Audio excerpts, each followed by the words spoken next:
अस्सलाम वालेकुम। आजकल एक ख़बर जो पाकिस्तान के अलावा पूरी दुनिया में गर्दिश कर रही है, उसे मैं पाकिस्तान के मीडिया पर तलाश करने की कोशिश कर रहा था, जो कि मुझे वहाँ नहीं मिली। मेरी बड़ी हैरत की बात है ये। और मैंने अंदाज़ा लगाया कि नए पाकिस्तान में और पुराने पाकिस्तान में क्या फ़र्क है।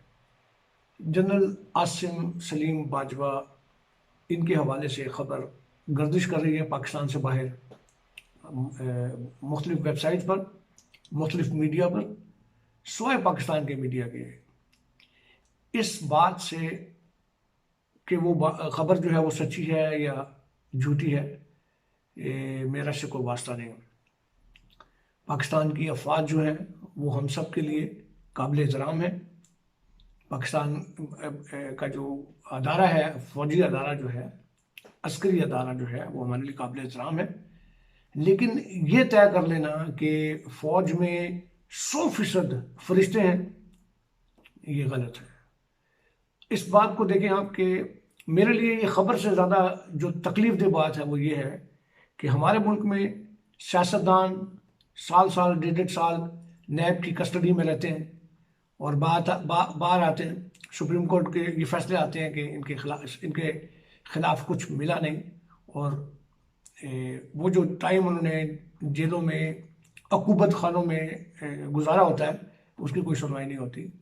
जजेस भी इन्हीं हवालों से सामने आते हैं, उनके ऊपर भी केसेस बनते हैं। जैसे अभी जस्टिस फाइज ईसा का केस, उनकी जो वाइफ है, हम उनको भी देख रहे हैं, एफबीआर में उनके साथ क्या हो रहा है ये सब सामने आ रहा है।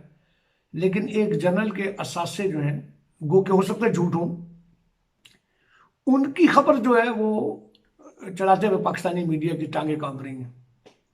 ये है हमारा नया पाकिस्तान। और मैं अगर ये कहूँ कि शायद दुनिया में इस वक्त सबसे कमज़ोर, सबसे ज़्यादा डरा हुआ, सहमा हुआ मीडिया पाकिस्तान का मीडिया है, तो गलत नहीं होगा।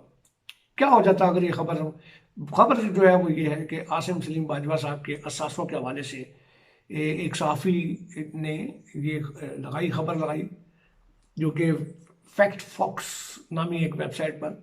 वो फैक्ट फॉक्स वेबसाइट जो है वो छोटी है, बड़ी है, कोई मारूफ या मशहूर है या नहीं है, ये सवाल नहीं है।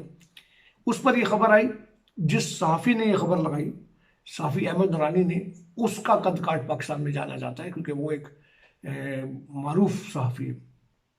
उन्होंने खबर लगाई कि जनरल आसिम सलीम बाजवा साहब की जो मुद्दत मुलाजमत में, जब वो तरक्की करके ब्रिगेडियर के अहदे पे जनरल मुशर्रफ के ज़माने में आए, तो उसके बाद से जैसे जैसे उनकी तरक्की हो रही थी, वैसे वैसे उनके ख़ानदान की और उनके एहसासों की, उनके कारोबार की तरक्की हो रही थी। और फिर उन्होंने इसका ताल्लुक जोड़ा उनकी जहाँ जहाँ उनकी पोस्टिंग्स थी, जहाँ जहाँ मिसाल दे रहे हैं उसके अंदर, कि वो जब साउदर्न बलूचिस्तान की कमांड उन्होंने कंट्रोल की, तो वहाँ पर बलूचिस्तान में चूँकि बहुत सारी माइंस हैं, माइंस के हवाले से इन्होंने, इनकी फैमिली ने कुछ कंपनीज बनाई। फिर उसके बाद उन्होंने जब सी पैक का कंट्रोल अपने हाथ में लिया, तो सी पैक पे ज़ाहिर है कि इफरादी कुव्वत जो है वो दरकार होती है। रोड बन रहे हैं और पता नहीं क्या क्या बन रहा है, तो वहाँ पर तो उनकी फैमिली ने इस हवाले से भी एक कंपनी बनाई, जिसका बराह रास्त फ़ायदा जो है वो जनरल साहब को और उनके ख़ानदान को हुआ। और मजमूई तौर पर इन चंद सालों में 99 कंपनीज जो हैं वो दुनिया के 4 मुख्तलिफ ममालिक में, अमेरिका में, कनाडा में, दुबई में और पाकिस्तान में रजिस्टर हुई इनकी 99 कंपनीज, जिनमें से 54 के करीब फ्रेंचाइज जो हैं, जॉन पापाज जो पिज़्ज़ा बनाने वाली एक मारूफ कंपनी है, फ्रेंचाइज है, उसके हवाले से। और तकरीबन 40 से 42 मिलियन डॉलर के असासे जो हैं वो इनके हैं। इनकी वाइफ जो है वो बराह रास्त उसकी पार्टनर है, जो इनके भाइयों की एक कंपनी बनी है। अब ये खबरें गलत भी हो सकती हैं, ये खबरें सही भी हो सकती हैं, लेकिन इन खबरों पर पाबंदी जो है ये तकलीफ दा बात है। जब जजेस का एहतसाब हो सकते हैं, ब्यूरोक्रेट्स का पाकिस्तान में एहतसाब होते हैं, लोग बहुत बड़े बड़े नामी गिरामी ब्यूरोक्रेट जो है वो जेलों में बंद है अभी भी।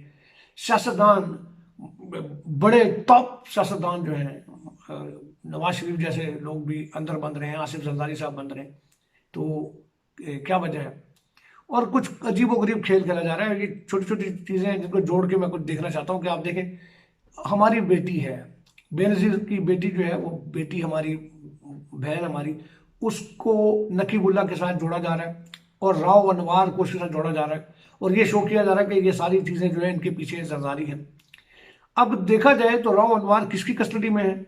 आसिफ जरदारी तो खुद इस वक्त जेल के अंदर बंद, मुकदमे भुगत रहे हैं। लेकिन राव अनवार के पास ऐसी कौन सी ताकत की छड़ी है जिससे उसे कोई पूछने वाला नहीं है? तो ये बात कतई तौर पर मानने वाली नहीं है कि राव अनवार के पीछे आसिफ जरदारी होगा। जरूर होगा पहले, लेकिन अब आसिफ जरदारी और राव अनवार फर्क है, और राव अनवार के पीछे जिन कुव्वतों का हाथ है वो सबको नजर आ रहा है।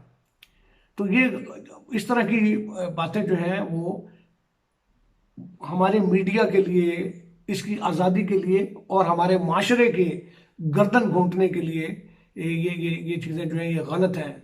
इससे लोगों के अंदर घुटन पैदा होती है। अगर हमें आज़ाद खबरें नहीं मिलती, मैं 2-3 दिन से ढूंढ रहा था कि मुझे पाकिस्तानी मीडिया से ये खबर मिले, नहीं मिली मुझे। और आहिस्ता आहिस्ता ये खबर बीबीसी से भी पहले नंबर से दूसरे, चौथे, पांचवें, और आज उसमें भी 10 जो उनकी खबरें होती हैं उनमें से चली गई। इसका मतलब ये है कि अब और हफ्ते बाद, महीने बाद किसी को पता भी नहीं होगा। तो ये नहीं होना चाहिए। मेरा नहीं ख्याल है कि खबर दबेगी, ये खबर सामने आएगी, और इसके खबर के हवाले से जो असरात हैं हमारे अस्करी अदारों के दरमियान में, इसमें बेचैनी फैलेगी लोगों के, और हमारे अफवाज के दरमियान भी इसके हवाले से एक बदगुमानी फैलेगी। तो मेरी दरख्वास्त है चीफ ऑफ आर्मी स्टाफ से कि वो खुद जनरल बाजवा साहब से कहें कि वो इसको ओपन कोर्ट में लेके आएँ।